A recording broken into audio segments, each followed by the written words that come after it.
Welcome to a Rush Limbaugh focused edition of the Federalist Radio Hour.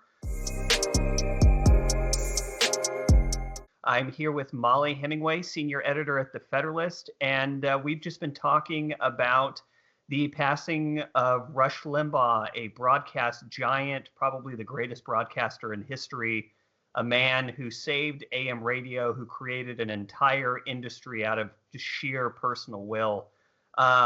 Mollie, share with us kind of the impact that Rush Limbaugh had on you. You're in media, you're conservative. Tell us about how you first heard of him, how you listened to him, and just, what you're feeling and thinking today.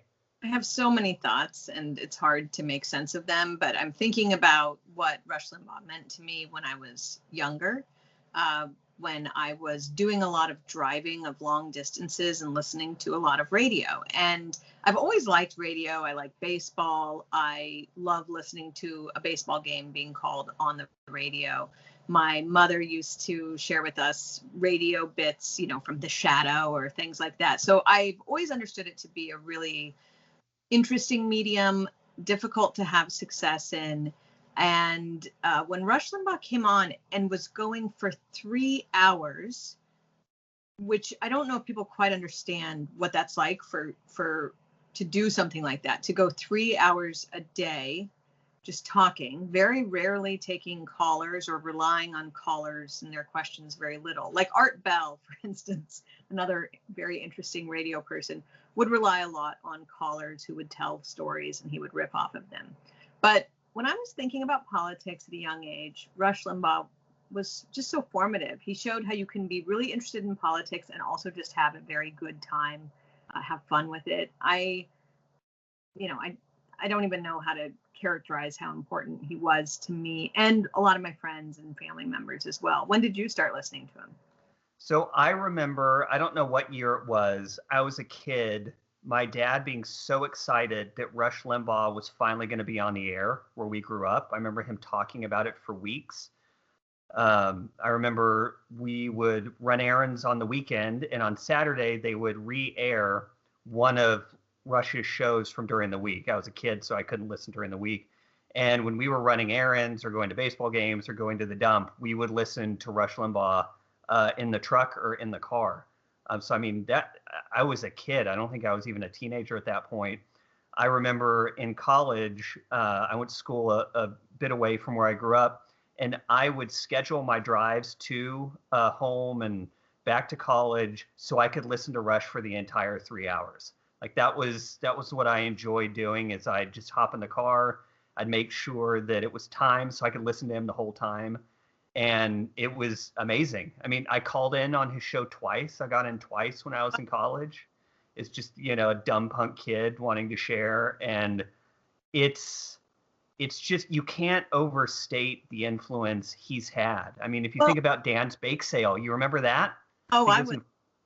Fort Collins? I was at Dan's Bake Sale. So I do remember that. And the whole story there was that Rush Limbaugh had a newsletter, which I'm totally forgetting what it was called, like Limbaugh Notes or something like that.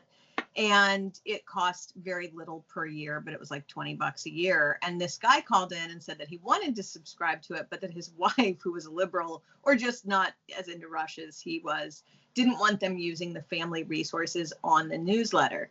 And so Rush kind of jokingly said, well, why don't you hold a bake sale and then you would pay enough and it wouldn't cause problems in your marriage. So this became some ridiculous event in Fort Collins, Colorado. I went with a friend who wasn't even that conservative. I remember her mom, when I went to pick her up, her mom was just like, what are you guys doing? But it was fun. We drove up there. Traffic started backing up on the interstate, I-25, because so many people were descending on Fort Collins, Colorado. The bake sale did occur, but so did all these other things. Like people were selling stuff. It was a huge street fair. Rush came, and it was just this like very fun environment. And and it showed like the community that was involved in listening as well. And people came in from all over, with their RVs and Harley Davidsons and just like families and all sorts of, different types of people. And it was a really fun day. I feel like that was kind of the Tea Party before there was a Tea Party. It presaged this big movement of this organic movement of just grassroots conservatives who loved their country and they loved their community. The thing that Limbaugh, I don't think, gets enough credit for is for his skill as a broadcaster. Everyone, especially in media, talks about him as a conservative, or he was a firebrand or bombastic, but they get obsessed with his ideological outlook, and they completely skip over the fact that he was the most brilliant broadcaster in history. This was a man, like you said at the beginning, who could sit down and speak extemporaneously for 3 hours. I mean, you and I were struggling to get our Skype set up today to talk for like 10 minutes. This guy, 5 days a week for over 30 years, was on the radio for 3 hours a day, flawless. His monologues every day, they were the most important thing you could listen to in politics before Tucker had his monologue, which I think is the most important, most influential thing today. But so I mean, just as a broadcaster, he was a giant. Yeah, I mean, there are multiple things there, because it's not just the broadcasting, it's the quality of what he was doing. And you just said that opening monologue that he has. I know people who have since like deviated from, their conservatism or whatnot, but they're in the political business. And they said listening to the first 15 minutes of Rush Limbaugh just sort of helped them understand what was going on in the country. So as you get in these bubbles in Washington, D.C. and New York City, you lose track of what actual normal people are thinking. Rush Limbaugh never lost that, in however many decades of doing this. But yes, it was the skill of like connecting with an audience that isn't really there. That's the beauty of radio. Like you're actually having a relationship with the audience, but you can't directly hear from them or know how what you're saying is going. He clearly had this connection that lasted. People love him so dearly because of these skills. My first newspaper job was at this publication called Radio and Records, and it had a sister publication, Radio y Musica, and it covered the radio and recording industries. And like all journalism, most of the people who worked there were pretty liberal. They all recognized that Rush Limbaugh was the greatest radio talent to like by far. There are a bunch of talents and you can think of who they are, but they're like here. And Rush Limbaugh was so much better than all of them. And then there are the normal people who do radio that aren't really that worth listening to. And he did it year after year for decades. And it's just a really amazing broadcast feat. So talking about the broadcast feat, let's keep in mind, he owned the radio space for the last 20 years while deaf. The man was deaf. And I remember, I think it was 2000 or 2001, I might have the date off, where he announced that he had basically an irreparable hearing defect. And so he got this really experimental thing. It was a cochlear implant that allowed him, I think I'm gonna torture the science here so people don't get mad, but basically it was able to translate the sound directly into his brain, is I think how it worked, because his ears didn't work correctly anymore. But this was a man who was deaf, who dominated radio for 20 years. Most of us, with all of our senses, couldn't dominate radio for 5 minutes. And this guy did it for 2 decades. It's just, you can't overstate his impact, and you can't overstate the gap that we have now, the hole that his death has left. There are a lot of people who are good at radio, who are great conservatives, but there's no filling Rush's shoes. There's only one of him. I do want to say one thing, though, that he did create this space that was so important and good. Like, when I think about how he influenced my thinking, I know that he became something I was aware of around the same time I started realizing that there were problems with how the media covered certain things. I grew up in Denver. We had 2 newspapers, the Rocky Mountain News and the Denver Post. And I started noticing that each reporter that they would send to a particular event would cover that event slightly differently. And I don't even mean that in a nefarious way, just that each reporter brought their own perspective to each story. And then sometimes it was actually a dramatic difference in how they covered things or what the language was. And I realized that just because it's in the newspaper doesn't mean that that's the only story or even a correct story. And he came on the scene for me at this very similar moment in time of realizing, just because all 3 of the broadcast networks are telling you that this is how things are, doesn't actually mean that's how things are. And you might think back to like 1988, and I wasn't listening to him at this time, but back in 1988, we talk about fake polls now, but I think there was a poll about Dukakis. Wait, was that when he ran in 88? Yes. Right. That he was going to win by like 15 points, and of course he didn't.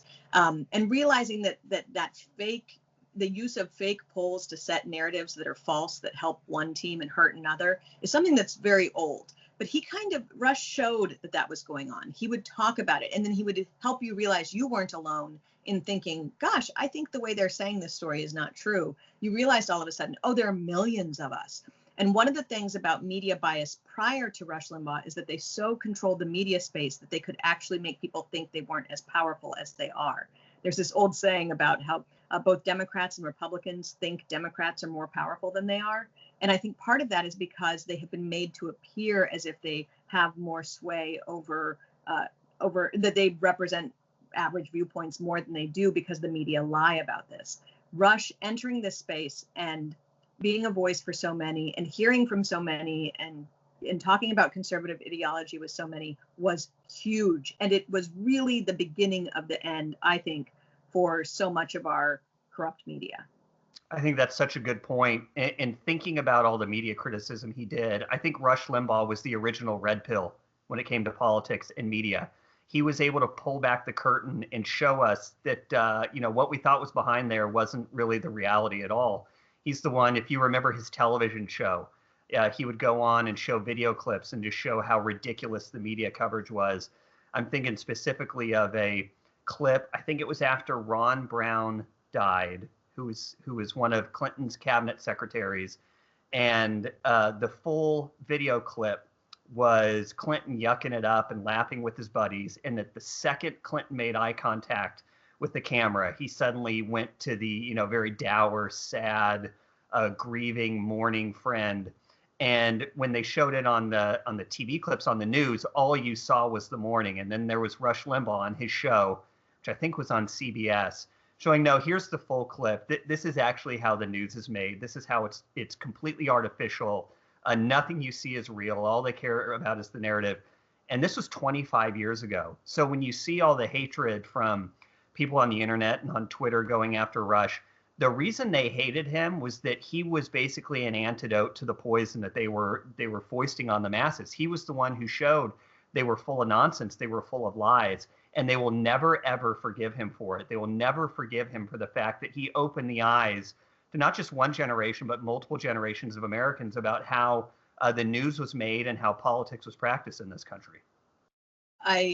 I don't seek division or anything like that, but there is something about seeing the way that Rush's enemies are rejoicing at his death to make you realize that there is a way of measuring a life well lived, that if the people who seek your destruction are happy when you die, that you've done something possibly right. You should never, of course, rejoice in anyone's death, and it's horrible to see anyone doing it. But they think that this reflects poorly on him. It really reflects poorly on them, but it also shows just how effective Rush was. But I was just thinking, I got to be on the show last week for an hour, and it was a real highlight of my life. And I was thinking about the first time I got to meet Rush, which so many people in DC, they seek acclaim from other people in DC. And I understand that you always want to be well regarded by your peers and whatnot. But I couldn't believe that when I met Rush that he knew who I was. And it remains one of it makes me so happy. And of course, since then, he would read our stuff on the air, and people, it's like, there's nothing quite like hearing that from people when, whether you're listening or you're not listening that day, but people let you know, Rush was just talking about this article you wrote, or, he just read your piece. And I know that happened to you too, but wasn't it something special in a way that's not special when other people notice your stuff? Oh, absolutely. I mean, I vividly remember the first time he read something I did on air. I think it was in 03 or 04. It was an email that I sent as a congressional staffer with a bunch of economic data and tax data. And I saw it on his website at the end of the day because he put up his transcripts. And I thought, this is the coolest thing that has ever happened to me. you would get text every now and then, oh, somebody picked this up, or oh, you were on Drudge, but nothing ever matched the just the feeling of knowing that Rush was reading something you wrote on the air. It was, I mean, you want to talk about a career highlight, people, in their CVs or their resumes list where they've been published. Right. The coolest thing ever is getting cited by Rush. Like there's nothing even close. And it didn't matter if it happened once or it happened 100 times. Each time it was every bit as cool as it was the first time. Wait, okay, sorry, had a little phone problem. So let's also talk about people. We were talking about the people rejoicing at his death. What about the people who would selectively edit what he was saying to, try and cause a firestorm out of it? What do you think they were missing about him? Or were they not missing anything at all? They were just looking for him to make a mistake or to be able to be said to have made a mistake so they could exploit the situation. Well, that's such a good question. It makes me think Rush didn't create one industry. He created two. He created kind of the conservative talk radio media criticism industry. And then he also created the media matters, fake quoting, out of context attacking industry. I don't think those people ever cared at all what he said. They don't care what he thought. All they cared about was catching him so they could eventually cancel him by going after his advertisers. And if anything, what they did to him was kind of a canary in the coal mine for what they plan to do and what they have done to all of us. They took stuff out of context. They would go to advertisers to try and get him canceled. And all they cared about was drowning out his voice so that they could amplify their own. It was that simple. I also remember having a conversation with someone who's now in the Senate, before he was in the Senate, talking about how he really didn't like Rush Limbaugh listeners, which is something that's always stuck with me. I don't think it was for public consumption, so I'm not going to go into who it was or anything like that. But there was this thing where I think a lot of people, a lot of elites were able to construct their affairs in such a way that they never had to actually deal with the consequences of their decisions or think about how it affected average Americans. And there were decades of, post-World War II order, I think, that were very, very good for elites in the financial industry, in tech, in politics, and media.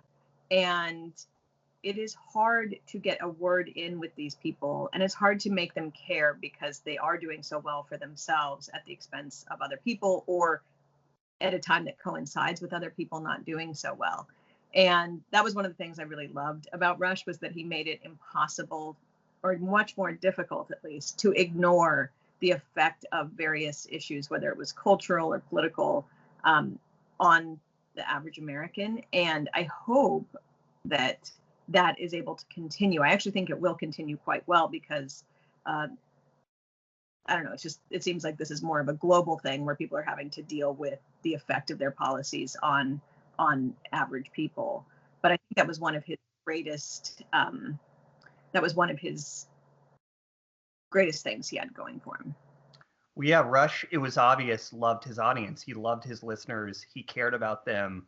He even had to create a phrase because of this connection they had with him, which was dittos or mega dittos, where people would come on the show and they'd spend, as a caller where you've got maybe 30 seconds to make your point, they'd spend 29 seconds telling him how much they loved him and how influential he was and like how much he meant to them. And he eventually had to say, yeah, just come on and say dittos or mega dittos. I don't want you to waste your time to ask your question, but this was a guy who loved his listeners and his audience, and it showed in how he broadcast, and it showed in his perspective, in his point of view.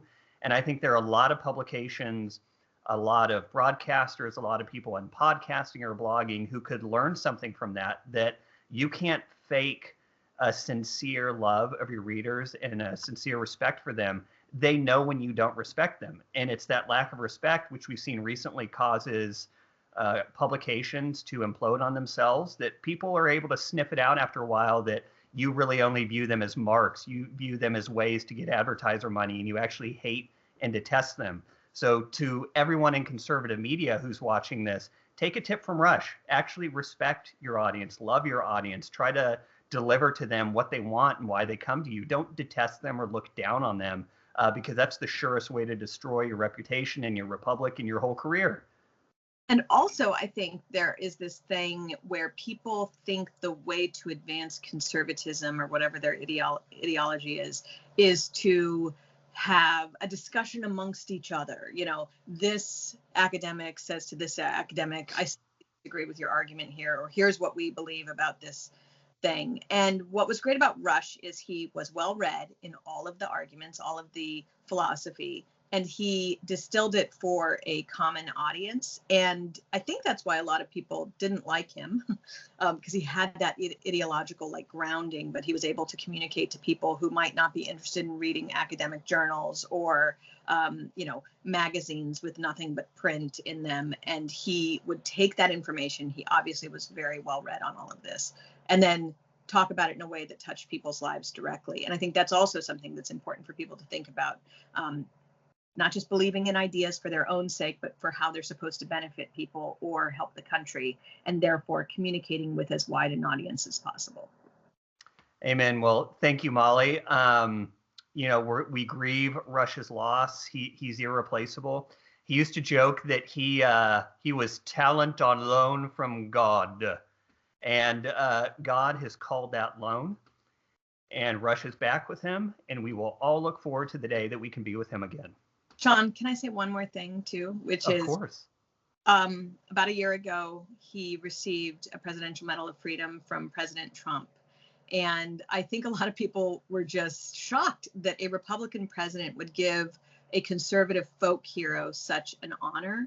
And it really says something about how conservatives in this country are treated as second-class citizens, because lefty folk heroes, celebrities and whatnot, they get awards all the time, and they get Presidential Medal of Freedom type awards all the time, and nobody even bats an eye. They expect that. They expect that, like, no matter how kooky and out there the celebrity might be, that they will get an award for their work. And Donald Trump gave Rush Limbaugh an award at the State of the Union last year, and I thought it was a really important thing that also showed how conservative people deserve things too, and they have been treated so poorly by the people in charge for so long. And to see that our hero, our guy who was batting for us for so long in the conservative media space could be honored was very important, I think. Amen. So I was at that State of the Union. I think it was February 5th. I was about a section away from Rush, so I could make him out, but I wasn't close enough to talk to him. And it was striking then, just even from 50 feet away, how much that meant to him. I mean, it's the honor of a lifetime, the Presidential Medal of Freedom. And I'm so thankful that he got to have that, and he got to enjoy that while he was still mobile and able to walk around and still broadcast. And you're exactly right. Our side, our presidents, our leaders need to do a much better job of, rewarding those who make the nation better, as opposed to just ceding the cultural ground to the left. So with that, we will conclude today's special Rush Limbaugh focused edition of the Federalist Radio Hour. Thank you for listening and for watching, and we'll see you again soon. Thanks, Sean.